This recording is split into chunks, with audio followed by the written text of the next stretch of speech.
Y'all ever seen a movie, I Love You to Death? It starred Kevin Kline, Tracy Ullman, River Phoenix, Keanu Reeves, William Hurt, Heather Graham, like the list goes on. There's so many cameos in this movie. It was a movie made in the 90s, and it was actually loosely based on true events. It was about a wife who finds out that her husband's been cheating on her, so she tries to end him multiple times unsuccessfully. Um, but anyway, they loosely based. So of course, this version, Joey Boca, played by Kevin Kline, he has a pizza parlor. Tracy Ullman's his wife, Rosalie, and River Phoenix works there too. And he's got like a little crush on Tracy Ullman's character. But anyway, like from the get-go, Kevin Kline, he plays like the best sleazeball. From the get-go, he's like delivering a pizza. So he's with a woman already, and you know, like there's been murmurs like from like he's got two detective friends at the pizza parlor that kind of hang out and stuff. They or River Phoenix, you know, he mostly makes these suggestions like, oh, like you trust your husband, like he's gone all the time, and you know it's like you know, you find that to be okay. And she's like, oh yeah, you know, she's such a devoted wife and mother, so it's like she totally trusts him. Well, anyway, eventually she catches wind. She actually witnesses him, like, you know, making out or cheating on her, like at the library with some bimbo, you know, and she is distraught, like devastated. And at first she tries to, you know, end her own self. But then suddenly she's filled with rage. So her and her mom, played by Joan Plowright, they try to devise a plan to like get rid of him. So like Joan,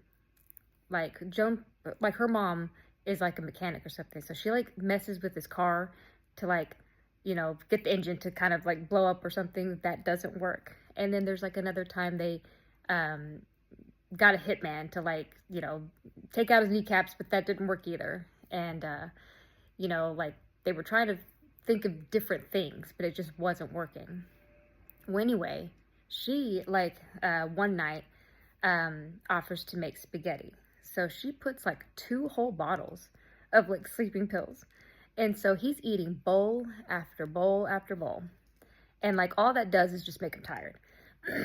And then so she's just like, oh, well, you know, you should rest or whatever. You're probably getting sick. You know, you probably ate too much. And, you know, like it's been a while, like hours, and like he's still like awake, you know, or just normal. And she's just like, oh, this isn't working, you know. So that's when River Phoenix comes in. Like he comes to the house or whatever, and like, you know, they talk to him. They're like, we're trying to like, you know, get rid of him. Can you like, you know, be a part of this plan? So like, since he's so like in love with Rosalie, he's just like, well, I'll offer to like, you know. And so like eventually he tries to, but like he kind of gets, you know, chickens out at the last minute. So he doesn't hit any fatal areas, like he but so then they come up with the plan, like a final plan, to be like, well, we need to hire like someone, you know. So that's where Harlan and Marlon come in. River Phoenix meets them at a pool hall, and they're played by William Hurt and Keanu Reeves. And oh my god, everybody in this movie plays their part so well, but like especially them too. They're just like druggy, like low life, like criminals, but they're dumb, like so dumb. They end up going to the house, and you know, they're told like what to do.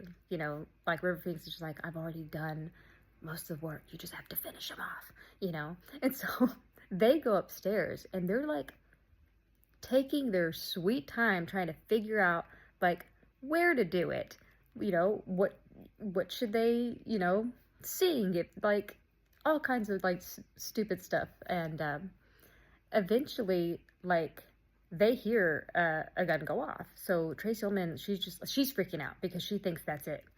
And, you know, she's like crying on the couch or whatever. Well, anyway, Kevin Kline like goes down there to, you know, see what's going on. And she's freaking out because she's just like, oh my God, you know, like she can't believe he's still alive, because he turns around and sure enough, they did hit him and it went all the way through.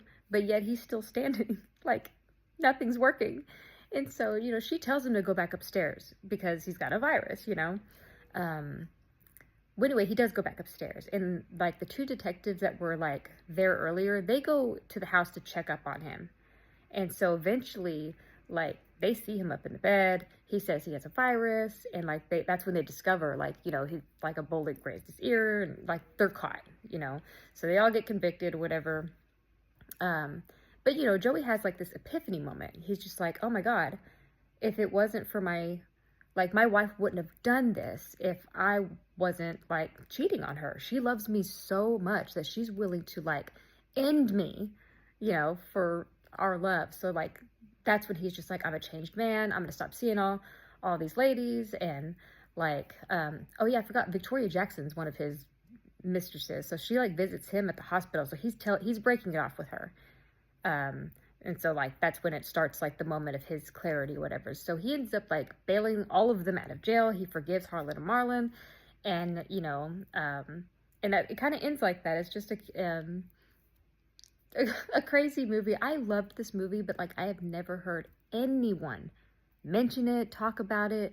So if anybody out there has seen this movie, like, I would love to know.